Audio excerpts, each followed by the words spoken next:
A scam and a sham, words from the attorney representing the survivors of sexual abuse at the hands of the Catholic Church, after Bishop Michael Barber in Oakland filed a reorganization plan to compensate them. KTVU's Crystal Bailey spoke to advocates who say the plan deceives the bankruptcy court and does not value the victims looking for justice here. Crystal. Yeah, and while victims say no amount of money will make them whole and restore their damaged childhood, they say the Diocese of Oakland is undervaluing their assets to avoid paying them what they're owed.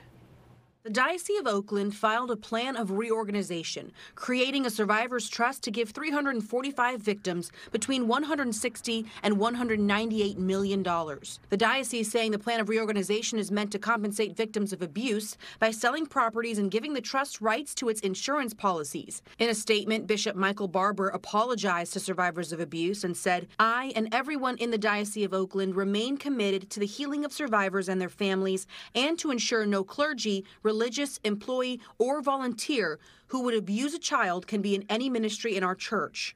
But attorneys representing the victims say the plan is a sham because the church has a real estate portfolio of $3.4 billion, controlling 80 parishes and nearly 50 schools. They continue to choose to protect the perpetrators and hide their assets over providing justice and accountability to the survivors and the children who have been harmed. Dan McNevin, who is a victim advocate for the Survivors Network of Those Abused by Priests, or SNAP, says it should be 4 or 5 times that amount. This place has an empire, and they already have 30 vacant churches.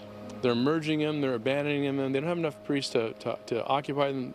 Everything is shrinking. The diocese says the plan is based on real numbers and realistic estimates, but one survivor in Oakland named Kathy says in a statement, "I believe the diocese will pay the lowest amount they can." Going on to say the church protects its money and reputation more than its children.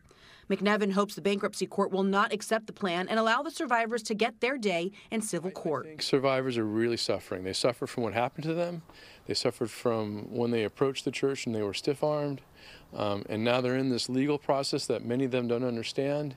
And all they want is closure.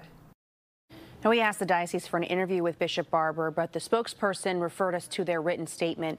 Advocates and attorneys for the victims say this number is lower than other dioceses in the country. For example, in Southern California, the Archdiocese of Los Angeles has promised more than $1.5 billion to victims over the last few years. Claudine? All right, Crystal Bailey reporting live. Thank you so much for that report.